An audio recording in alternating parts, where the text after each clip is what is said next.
Diesel चले चलते हैं जरा के काम नहीं हमारा नेशनल है, धीरे धीरे बढ़ा रहे हैं। अच्छा कर लें शुरू। हमारे साथ अजय अग्रवाल हैं जिनको सोनिया गांधी के खिलाफ रायबरेली से भाजपा ने टिकट दी है। कितना सहज पाते हैं आप सोनिया गांधी के खिलाफ खुद को? देखिए, हम जो टिकट मिली है वो वास्तव में रायबरेली जनता को मिली है। सोनिया गांधी एक सांसद है वहाँ के लिए। वैसे वो देश के लिए सुपर प्रधानमंत्री होंगे, लेकिन वहाँ के लिए एक सांसद है और सांसद की जिम्मेवारी है कि अपने क्षेत्र का विकास करे, क्षेत्र के जनता के दुख दर्द में सम्मिलित हो, उनका समझे पीड़ा और उनका निराकरण करे। वो एक बहुत सक्षम महिला है क्योंकि वो देश के सुपर प्रधानमंत्री के इशारे पर नाचते हैं, मगर उन्होंने अपने क्षेत्र के विकास के लिए रंच मात्र भी काम नहीं किया है, उसको बल्कि नेग्लेक्ट किया, इग्नोर किया है। उसकी तरफ देखा भी नहीं है मुड़ के।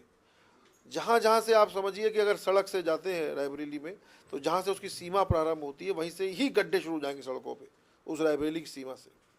और गांव में जाके देखें तो बिल्कुल कच्चे मकान मिलेंगे आपको, गरीब लोग मिलेंगे, गरीबी होगी, बेरोज़गारी होगी और चिकित्सा की कोई सुविधाएं नहीं, शिक्षा की कोई सुविधाएं नहीं, और लोग ऐसे ही जीवन वहाँ पे जी रहे हैं लगातार। आज उनकी समझ में आ गया है, गुजरात, हमारे वहाँ के गांव के लड़के गुजरात में काम कर रहे हैं, वहाँ से अच्छी रोजी रोटी कमा के भेज रहे हैं, अच्छा जीवन व्यतीत कर रहे हैं, वो आके बताते हैं अपने क्षेत्र के लोगों गुजरात की जो स्थिति है, मीडिया के माध्यम से बातें पहुँचती हैं क्या गुजरात की स्थिति है। तो लोग देखते हैं कि एक सुपर प्रधानमंत्री अपने क्षेत्र के लिए भी नहीं कर पा रहा और एक मुख्यमंत्री ने अपने पूरे प्रदेश को यूरोप की तरह बनाया है। तो आज हर आदमी चाहता है कि नरेंद्र मोदी जी प्रधानमंत्री बने, सोनिया जी वहाँ से, वास्तव में लोगों की इच्छा है कि सोनिया जी से मुक्ति पा जाए। वो लोग जो सामंतवादी प्रवृत्ति है, उन्होंने जिस प्रकार से कार्य किया है, लोगों को जिस तरह छला है, ठगा है, वास्तव में उनसे मुक्ति लोग पाना चाहते हैं। और हम 6 महीने में लोगों के साथ घूम रहे हैं, लोगों के साथ मिल रहे हैं, दौड़ रहे हैं, सबसे साथ हमारा संपर्क बना हुआ है, सीधे सीधे संवाद बना हुआ है। तो लोगों में विश्वास जगा है कि ये व्यक्ति आया है, ये हमारी बात को रखेगा, हमारी समस्याओं का निराकरण करेगा, हमारे दुख दर्द में हमारा साथ देगा, और इसीलिए भी हमको लोग पसंद कर रहे हैं। और इसी कारण से भाजपा ने हमको टिकट दी है। लोगों की मांग के ऊपर उन्होंने सर्वे कराया भाजपा ने, और भाजपा ने सब लोगों की जो ओपिनियन ली है, उसके बाद लोगों ने पाया है कि क्षेत्र के लोग सभी अजय अग्रवाल को चाहते हैं, तो इसलिए पार्टी ने हमको वहाँ पे चुनाव लड़ाने के लिए भेजा है। अगर उत्तर प्रदेश की कुछ सीटों की बात की जाए, जैसे अमेठी है, रायबरेली है, आंवला है, ये सीटें ऐसी हैं जो गांधी परिवार के नाम पर बुक हैं। आपको क्यों लगता है कि आप उस गढ़ को तोड़ पाएंगे? ये तो गढ़ टूट गया, आप जाके पता कर लीजिए, कोई वहाँ स्थिति नहीं है उनकी जीतने की, क्योंकि काठ की हांडी बार बार नहीं चढ़ती है। 2004 में जिता दिया, 2009 में जिता दिया, कोई इंडस्ट्री नहीं दी, एक रेल कोच फैक्ट्री वहाँ पे दी, कोई एम्प्लॉयमेंट नहीं मिला किसी को, कोई रोजगार नहीं मिला, आज तक उत्पादन शुरू नहीं हुआ है डिब्बों का, जो कि होना चाहिए था। केवल रंगाई पुताई हो रही है, कपूरथला से डिब्बे आते हैं, रंगाई पुताई होती है। और कुछ उन्होंने जो इंस्टीट्यूट लगाए हैं नेशनल लेवल के, कोई नेशनल फैशन टेक्नोलॉजी का लगाया, एक लेदर टेक्नोलॉजी का कुछ लगाया है, उसमें भी लोकल व्यक्ति को किसी को रोजगार नहीं मिला है। ज़मीनें लोगों की ज़रूर गई हैं, लेकिन रोजगार नहीं मिला है। ये वहाँ की स्थिति है। तो लोग समझ गए हैं कि इनके रहते हुए हमें कोई विकास नहीं होना है, हमारा कोई भला नहीं होना है, हमारी कोई गरीबी दूर नहीं होनी है, केवल हमारे वोटों से इनको लाभ लेना है। तो लोगों ने मन बना लिया है कि इनको हराना है और भाजपा को जिताना है।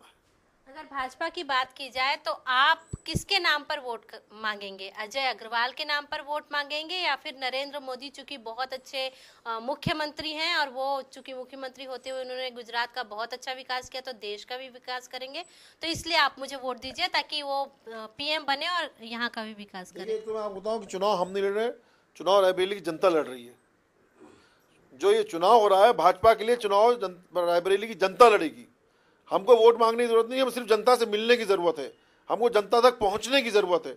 वोट तो हमें अपने आप खुद ब खुद मिल रहा है, और वो वोट नरेंद्र मोदी जी को मिल रहा है, भारतीय जनता पार्टी को भी मिल रहा है, और उनके प्रतिनिधि के रूप में अजय अग्रवाल को भी मिल रहा है। वो इस तरह वोट मिल रहा है। आप समाजवादी पार्टी में थे पहले, और जिस तरह का आपका बैकग्राउंड है उसको देखकर लगता है कि आपको आम आदमी पार्टी में शामिल होना चाहिए, क्योंकि एक्टिविस्ट और जनता के साथ मिलकर भ्रष्टाचार के खिलाफ लड़ाई लड़ने वाले ज़्यादातर लोग आम आदमी पार्टी में हैं। तो आपने आम आदमी पार्टी का दामन क्यों नहीं थामा, या कभी उन्होंने आपसे कॉन्टेक्ट करने की कोशिश की, आप ही नहीं गए? आम आदमी पार्टी में मैं देखता हूँ कई बार ये पब्लिसिटी हंग्री है, बहुत क्रेजी पब्लिसिटी क्रेजी कहिए, इस टाइप के लोग, मुझे ऐसा लगता है।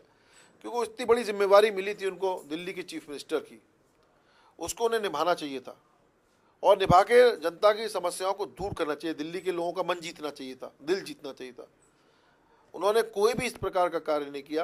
रात को जो रैन बसेरे में लोग मर रहे थे और वो वहाँ बैठ के धरने में चले गए। मतलब इस प्रकार की घटना हुई कि जनता को ये लगा कि ये केवल इनको एक शोषा बनाए रखना है, मीडिया में बने रहना है। इससे वास्तव में हमारा ही बहुत मन खिन्न हुआ इनका ये जो एक्ट देख के, कि ये इनको जो काम करना चाहिए, जिसको तो काम नहीं किया। इतनी बड़ी जिम्मेवारी दिल्ली के चीफ मिनिस्टर बनी, उसके बाद भी उनको पब्लिसिटी चाहिए, रोज टीवी में खबर चाहिए, रोज टीवी में फोटो चाहिए, अखबार फोटो चाहिए।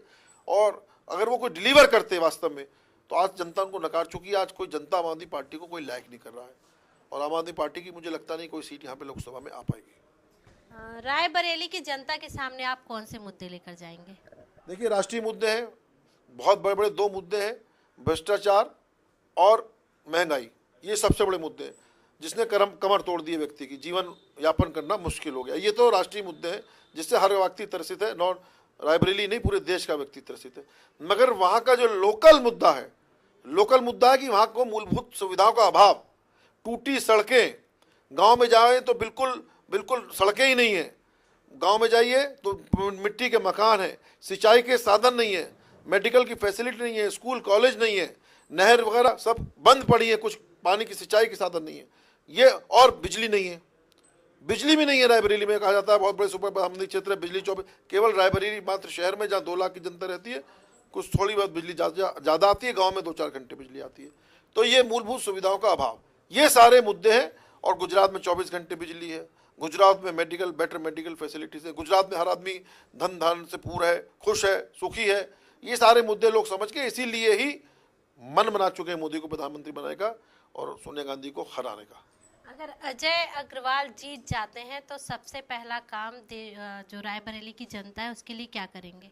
देखिए, सबसे पहले तो रायबरेली जनता के लिए हम जो उनकी मूलभूत सुविधाएं हैं वो प्रदान करने का काम करेंगे, जो वहाँ पे होनी चाहिए सबसे पहले, जिसकी वजह से वहाँ के क्षेत्र का विकास नहीं हो पा रहा है। वो सारी हमारे पास योजनाएं हैं। बहुत जल्दी एक घोषणा पत्र के रूप में रायबरेली का सारा मतलब जो होगा हमने खींचा है वो हम रखेंगे। एक घोषणा पत्र रायबरेली का एक बनाएंगे, वो बहुत जल्दी प्रेस के सामने आएगा। तो अजय अग्रवाल विकास का मुद्दा लेकर रायबरेली की जनता के सामने जाएंगे और बताएंगे कि सोनिया गांधी ने क्या नहीं किया और वो जब जीतेंगे चुनाव तो वो क्या करेंगे। अब देखना यह होगा कि रायबरेली की जनता वंशवाद से ऊपर उठकर अजय अग्रवाल को चुनती है या फिर से सोनिया गांधी के नाम पर ही मुहर लगाती है। कैमरा पर्सन रघु के साथ नीलम शुक्ला, TSN न्यूज़, दिल्ली।